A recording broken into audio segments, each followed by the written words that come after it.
Sir Prashant Kishor जी के गिरिडीह जिले में आए हैं, कुछ कहना चाहेंगे सर? कुछ कहना चाहेंगे सर? कुछ नमस्कार। स्वास्थ्य मंत्री मंगल पांडे अभी सासाराम में मॉडल अस्पताल का उद्घाटन करने के लिए पहुंचे हुए थे। देखिए ये सामने में मॉडल अस्पताल दिखाई पड़ रहा है, जिसको लेकर उनके द्वारा तमाम बातें कही गई। मन से क्या कुछ कहा गया स्वास्थ्य सुविधाओं को लेकर उनके द्वारा, पहले उसे सुनिए, इसके बाद मैं बताऊंगा कि किस तरह से सवालों से वो बचते हुए नजर आए, सवालों से भागते हुए नजर आए। और खासकर जब प्रशांत किशोर का नाम लिया गया तो सीधे तौर पर उनके द्वारा हाथ जोड़ लिया गया। ये तस्वीर में आपको दिखाई पड़ रही होगी। मॉडल अस्पताल का उद्घाटन आज हमने किया है। चूंकि ये अस्पताल NHM योजना के तहत भारत सरकार और राज्य सरकार के सहयोग से बना है। 55 करोड़ 36 लाख रुपए की लागत से 200 बेड का ये अस्पताल आज बना, जिसके भवन की शुरुआत हुई है। और अगले 1 से 1.5 महीने के अंदर इस अस्पताल में जो सारी व्यवस्थाएं सदर अस्पताल में दी जा रही हैं, वो धीरे धीरे सभी व्यवस्थाएं इस अस्पताल में शिफ्ट कर जाएंगी और इस अस्पताल में लोगों को सुविधाएं मिलने लगेंगी। सर रोहतास के लोगों को केवल मॉडल अस्पताल से काम चलाना पड़ेगा, यहाँ पर मेडिकल कॉलेज भी खोले जाएंगे? लगातार मांग की जा रही है सर। लगातार व्यवस्थाओं का विस्तार हो रहा है और एक समय में बिहार में केवल 2 दशक पूर्व कुल 9 मेडिकल कॉलेज होता था और आज बिहार में टोटल 23 मेडिकल कॉलेज हैं और 13 मेडिकल कॉलेज का निर्माण का काम चल रहा है। तो सब धीरे ही आगे बढ़ा है। तो ऐसे ही सभी जगहों पे ये अस्पताल के और मेडिकल कॉलेज के निर्माण की गति आगे बढ़ रही है और सुविधाओं और व्यवस्थाओं का विस्तार किया जा रहा है। सासाराम विधायक के द्वारा सर गंभीर आरोप लगाए गए हैं कि यहाँ पर नारायण मेडिकल अस्पताल होने के कारण मंगल पांडे जी नहीं चाह रहे हैं कि मेडिकल कॉलेज अस्पताल बने, क्योंकि भाजपा से जुड़ा मामला है, इसीलिए उनके द्वारा इस तरह की कोशिश नहीं की जा रही है। ये आरोप लगाया गया है अभी। सर ये मॉडल अस्पताल जो बनाया गया है सर मॉडल आरोप लगाए जा रहे हैं सर, क्या कहेंगे? सर जो आरोप लगाए गए हैं सर, उस पर क्या कहना है? पोस्टमार्टम कराने के लिए गरीबों को अपने कफन का पैसा देना पड़ता है सर। यहाँ पोस्टमार्टम कराने के लिए कोई शिकायत है तो सिविल सर्जन यहाँ है, वो देखेंगे। सर प्रशांत किशोर जी के गिरिडीह जिले में आए हैं, कुछ कहना चाहेंगे सर? अपनी बात कही, मैंने उनको सुना है, मैंने कहा है कि आपकी बात सर प्रशांत किशोर जी के गिरिडीह जिले में आए हैं, कुछ कहना चाहेंगे सर?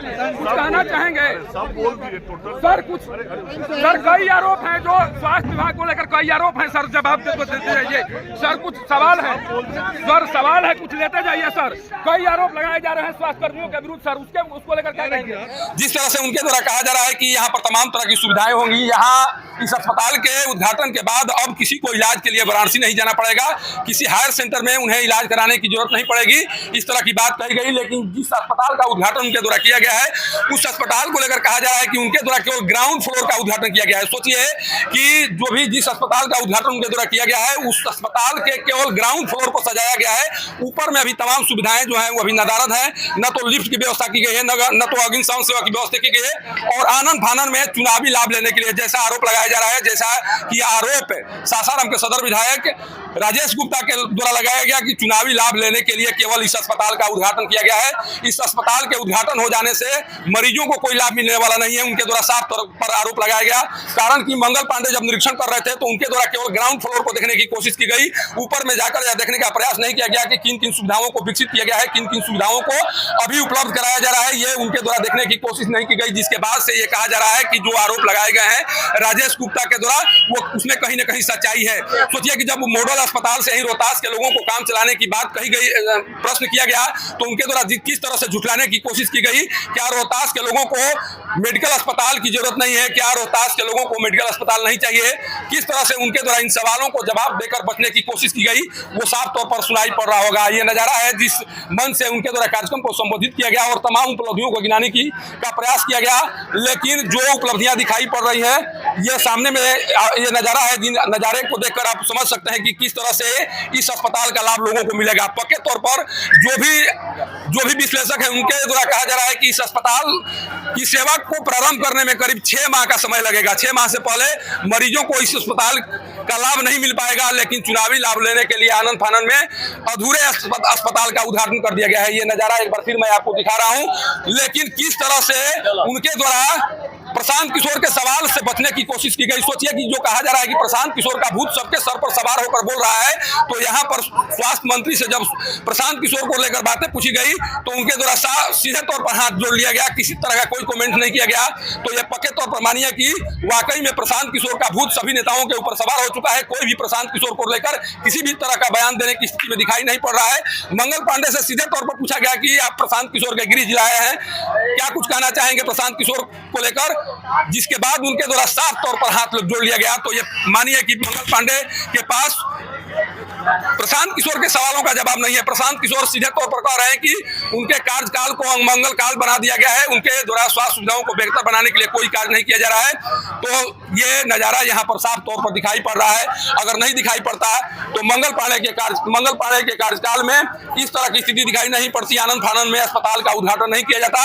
और सोचिए कि यहाँ सदर अस्पताल में जो भी मरीज पोस्टमार्टम कराने के लिए आते हैं, जो भी पीड़ित परिजन यहाँ पर पोस्टमार्टम कराने के लिए आते हैं, उनके शव को बंधक बनाकर रखा जाता है। जब तक से कफन के पैसे को पोस्टमार्टम कराने के लिए नहीं दिया जाता है, तब तक से नहीं छोड़ा जाता है। जब इस तरह के सवाल पूछे गए तो मंगल पांडे उस सवाल को भी टाल गए। तो आखिर मंगल पांडे केवल अपनी उपलब्धियों को गिनाने के लिए आए थे या समस्याओं को जानने के लिए भी यहाँ पर आए थे? उन्हें बताना चाहिए। किसी भी समस्या को लेना वो उचित नहीं समझे। नारायण मेडिकल अस्पताल के नाम पर किस तरह से वो अपने आप को दरकिनार करते हुए दिखाई पड़े, ये साफ देखा जा सकता है। और इन तस्वीरों के माध्यम से जाना जा सकता है कि केवल सरकार अभी उपलब्धियां गिनाने की स्थिति में है, किसी भी समस्या के समाधान को लेकर वो कुछ भी कार्य करने की स्थिति में नहीं है। यहाँ पर देखिए किस तरह से जो भी सुरक्षाकर्मी है उनके द्वारा विरोध किया गया, सरकार के विरुद्ध नारेबाजी की गई और सीधे तौर पर सिविल सर्जन पर आरोप लगाए गए कि हमारे कार्यों को कराने के लिए 1000 रुपए की मांग की जा रही है। इस तरह की बात सीधे तौर पर जो भी सुरक्षाकर्मी है उनके द्वारा कही गई।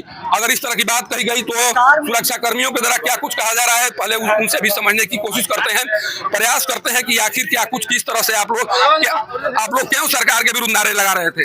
सरकार का विरोध नारे लगा रहे थे कि सिविल सर्जन रोहतास के द्वारा ये जो निजी सुरक्षा कर्मचारी है उनके अंडर में काम करते हैं और इनके द्वारा पैसा निजी सुरक्षा कर्मचारी कंपनी को दिया जाता है, लेकिन जितना दिया जाता है 20,800 रुपया हमारे जिला का सिविल सर्जन रोहतास के देते हैं कंपनी को। कंपनी वहाँ से इन लोगों को 10,000 रुपया देती है, लेकिन पुनः यहाँ के सुपरवाइजर निजी सुरक्षा कर्मचारी के सुपरवाइजर अलखदेव ओझा द्वारा 1,000 रुपया रिश्वत के रूप में इन लोगों को पैसा पास कराने के लिए कितना मिलता है आप लोगों को? अभी इनको 9,894 रुपया इन लोगों को दिया जा रहा है। स्वास्थ्य विभाग कितना देता है ये कंपनी को? स्वास्थ्य विभाग 20,800 रुपया देती है कंपनी को, उसमें आधा अधूरा मिलता है। आप लोग ज्ञापन दिए हैं मंत्री को? हाँ, क्या आश्वासन मिला है? आश्वासन मिला है कि हम इस पर कार्रवाई करेंगे, आप अस्वस्थ। भरोसा है आपको? भरोसा तो बात किए हैं तो भरोसा है, लेकिन अब भरोसा उस पर अभी कैसे रखा जाए कि भाषण में एक शब्द हम निजी सुरक्षा कर्मचारी के विषय पर नहीं सुने। देखिए यहाँ के सिविल सर्जन की स्थिति को देखिए। मंगल पांडे यहाँ पर मंत्री के तौर पर आ चुके थे और सिविल सर्जन कहीं छुपे हुए थे। मंगल पांडे के द्वारा खोजा जा रहा था कि सिविल सर्जन कहाँ है, किस तरह के सिविल सर्जन है, किस तरह से काम कर रहे हैं। प्रोटोकॉल का भी पालन उनके द्वारा नहीं किया गया। मंत्री के आगमन के बाद मंत्री के द्वारा सीएस को खोजा जा रहा है। यहाँ पर आकर मंत्री सीएस को खोजते हुए आ रहे थे। आखिर सीएस में वो कौन सी कमी है जिस कमी को मंत्री से छुपाने की कोशिश उनके द्वारा की जा रही थी? आखिर मंत्री के सामने वो आना क्यों नहीं चाह रहे थे? बहुत कोशिश करने के बाद जब यहाँ पर मंत्री के द्वारा बुलाया गया कि आखिर रोहतास के सीएस हैं कहाँ, तब जाकर सीएस यहाँ पर उपस्थित हुए। सीएस शायद वहाँ पर छुपे हुए थे। किस कमी को छुपाने की कोशिश उनके द्वारा की जा रही थी, किस आलोचनाओं से वो घबराए हुए थे, किस डर से वो भयभीत थे, जिस कारण से मंत्री की अगवानी भी उनके द्वारा नहीं की गई। ये बहुत बड़ी बात है। प्रोटोकॉल के तहत सीएस को पहले यहाँ होना चाहिए था, लेकिन मंत्री यहाँ पर आकर उतर गए। इसके बाद में भी सीएस दिखाई नहीं पड़े। मंत्री के द्वारा सीएस को खोजा गया, तब जाकर सीएस यहाँ पर मौजूद हुए। तो सीएस किस तरह से काम कर रहे हैं, और सबसे बड़ा आरोप लगाया जा रहा है कि मंत्री का घर सीवान पड़ता है और सीएस का भी घर सीवान पड़ता है। इसीलिए दोनों में इस तरह का साठगांठ है कि सीएस पर कोई भी कार्रवाई करने की स्थिति में मंगल पांडे दिखाई नहीं पड़ रहे हैं।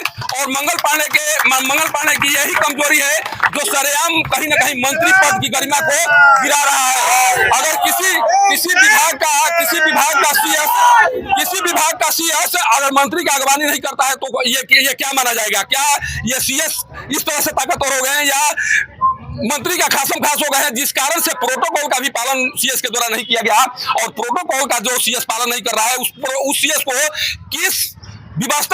किस व्यवस्था के आधार पर मंत्री के द्वारा बचा कर रखा गया है, ये सोचने वाली बात है। और जो आरोप लगाए जा रहे हैं शायद उन आरोपों में सच्चाई है कि सीवान में दोनों का घर पड़ता है और दोनों के घर होने के कारण सीएस पर कोई कार्रवाई नहीं हो रही है।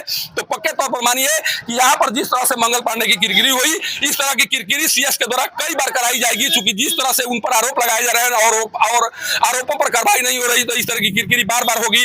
और मंगल पांडे की जिस तरह से यहाँ परिस्थिति दिखाई पड़ी, उसे साफ लग रहा है कि मंगल पांडे की बात अब कोई सीएस भी सुनने के लिए तैयार नहीं है, कोई सीएस भी नहीं मान रहा है। और शायद मंगल पांडे ने स्वास्थ्य विभाग को पूरी तरह से बेच दिया है। सासाराम से पब्लिक न्यूज के लिए सत्येंद्र चौबे की रिपोर्ट।